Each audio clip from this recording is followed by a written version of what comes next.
Hello there and welcome to the Card Grotto. Today I'm back with another of my Back to Basics features. This one today focuses on patterned paper. I'm probably not the best person to talk about patterned paper. I don't use it a massive amount, however I have a fair amount and I do still use it on my cards. I tend to maybe use it more as an accent than sort of layers on the back of my card. So I'm not the best qualified to do it, but I have had some requests asking how I combine pattern papers and how I use them, sort of my thought processes and things like that. So I thought I would do that today. First of all, I'm going to show you some of the paper pads that I like, that I'm kind of drawn to, and then go into how I use it on cards and things like that.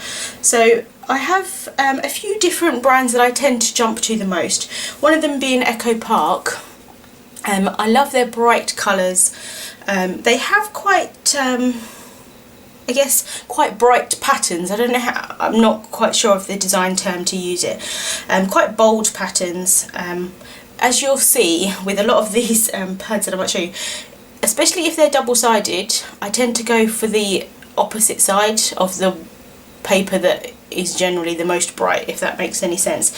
So this is an older paper pad. It's called Country Drive and I really like this pad. It's got quite nice bright colours, lots of different colours, so pinks and yellows and blues. I have used it a fair amount. The ones that I like the most, there's just some honeycomb, which actually is really nice, kind of a more subtle paper, and these ones here, this kind of is what drew me to the paper pad really. It's like a grid pattern. I don't know how well you can see that on camera. It's like a grid pattern, so it's basically like a plain piece of paper, but it's just got a slightly darker grid pattern on it, and I personally go for those kind of papers. Generally I go for ones that are one colour. You know, there are times when I don't. I go for sort of multicoloured patterns, but in general I go for ones that are one colour, or like a colour and white or something like that, or colour and cream, and that's just personally what I like. That's just what I'm drawn to as a person. These kind of papers I struggle to use, these kind of more brighter patterns, I suppose. This one, for example, I have used and I've combined it with one of these more subtle papers and used just a very small amount, and then, you know, used a larger amount of the more subtle one. There is a rule that you would use you know, a large pattern, a small pattern and a medium pattern if you were to combine papers together. And that is a very good rule, but mainly because I don't use that many papers, I don't sort of need that rule, I suppose. But there's a class, an online card class called Pattern Play, and if you're interested in combining papers and things like that, that is a really good class to take. And even, I mean, I took it, and as I said, I don't use paper all the time. So in paper pads you're always going to get ones that you personally might not use. These two happen to be ones that I probably are less likely to use than the other ones, but I still like the pad overall. Two of my all-time favourite ones from Echo Park are these two. These are the Dots and Stripes, sorry, paper pads. I mentioned these in my yearly favourites, and I just really like them because they are one colour with white, and so even though that is kind of like a bold pattern, really chevrons, just a small strip of it can be used in sort of a more subtle way. And I particularly like the colours in these pads, so this is my kind of style, dots. I like dots, I like stripes, that kind of thing. Another one of my favourites is the Lawn Fawn Into the Woods collection. I personally just like the colours because I think it's good for mail cards, but also the patterns again are dots, one colour, dots, one colour in stripes, one colour in stripes. You know, this maybe is a bit more bold, but again it's one colour. That's just my personal preference on pattern papers. More so with combining different colours. I do like the My Mind's iPads. I haven't bought any for quite a while. I do still like them. Again, I tend to use more so the ones on the back of the bright pattern. So say for example that one, I'm more likely to use this one than that one. But I might use that as an accent, just as a small strip or something like that.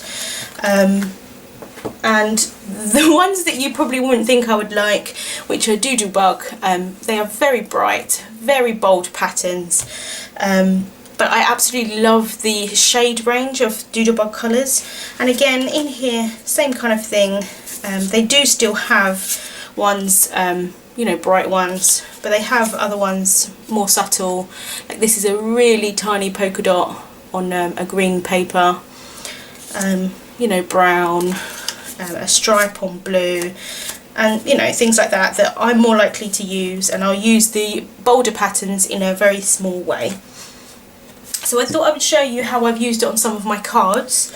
As a typical kind of background layer is one of these cards.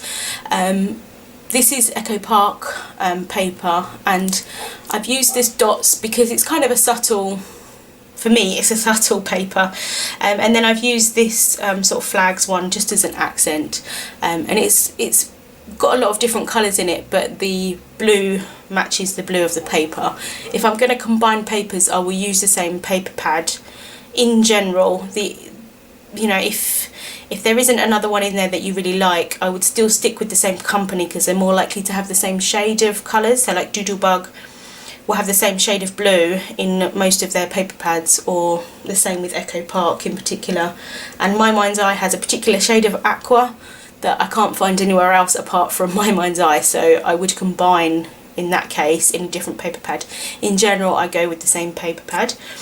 So that's just how I've used it in a more larger way than the rest of my cards. But I did want to show you this because I still think it's not a clean and simple card, but it's still clean, if that makes any sense whatsoever in my mind. I do love the layered effect, you know, Grotto of pattern paper. She does absolutely beautiful layered cards, and Vicky from Vic's Handmade Cards, she does exactly the same. I'm in awe. It's just not my personal style for me to make cards. I absolutely love their cards though, and just wished I could combine papers as much, but I like my style and I'm sticking to it. But you know, you can always admire other people's style and trying to, you know, mix and match how you use your style. These are two cards that I've made where I've kind of used it sort of as a kind of a background layer in some ways, just to kind of accent the image. So this one, for example, how I do it is I colour images first and then I find pattern paper to match. That does mean that I'm not always going to find paper to match the colour that I've particularly used. I use Copic markers in general to colour my images. You know, you're not always going to get paper to match. But that's just personally how I do it, because I like to colour and I pick the colours that I like when I'm colouring and then I find paper. You know, it would make more sense to do it the other way around, then you'll always have something to match. But hey, I do it this way. So what I've done is I have matched the paper that I've used with the colour of the hearts that I've coloured in, and then I've used some enamel dots just to bring in that colour again, because the main colour focal point, I suppose, is the colour of her dress. But I think that kind of adds in sort of another dimension. They still work together, the two colours. And that is kind of if you were to use it as a whole background piece, it's quite a bold pattern.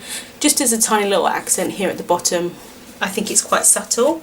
Again, it's one colour. And then this one here is my little owl card that I've made not that long ago.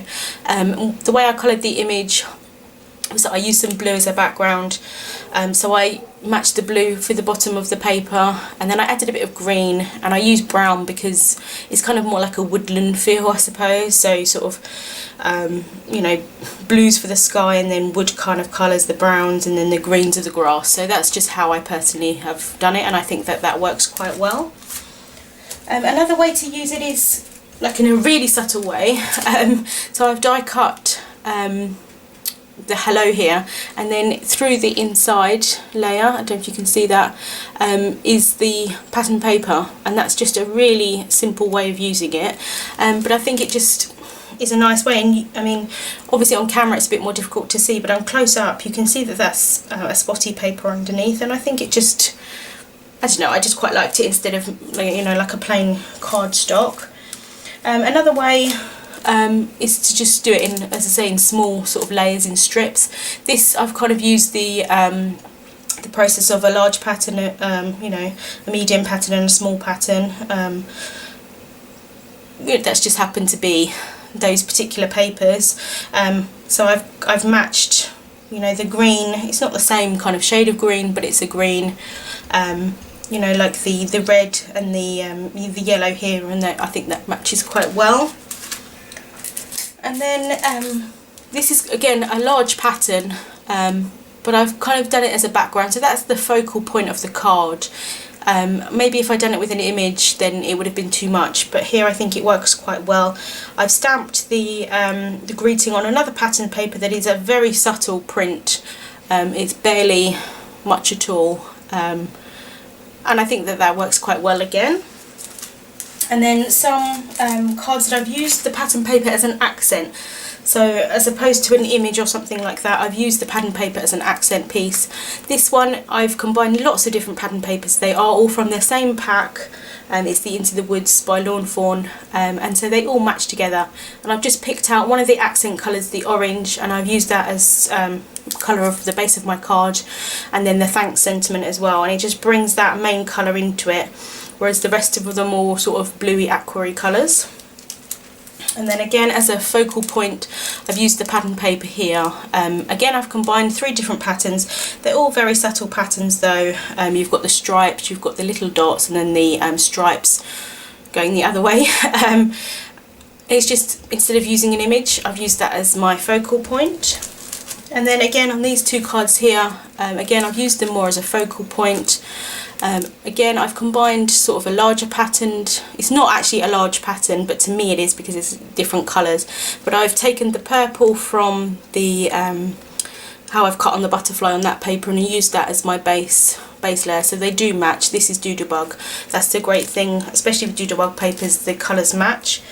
And then I believe this is My Mind's Eye papers. I'm not 100% sure. Again, I've used it more as a focal point.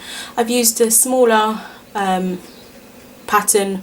You know, they're both small patterns, but I guess the orange one is a bit more subtle than the yellow one, just because the yellow one's got white in it. It kind of pops a bit more, I suppose. And then the I'm trying to think, the actual where I've done the Just a Note sentiment is a pattern paper as well, but it was just a completely plain paper. So that's how I use it on my cards. This is a really helpful thing if you use Copic markers. I'm not sure if they do one for pro markers and other markers, but obviously you can make your own. This is a really good way of mixing papers together with your images. So how I'll do it is just take a bit of the paper and kind of line it up with the colours and then see which one matches the best. You're not always going to get a complete match. Sometimes it's nice not to get a complete match. You know, that's just depending on how you want to do it.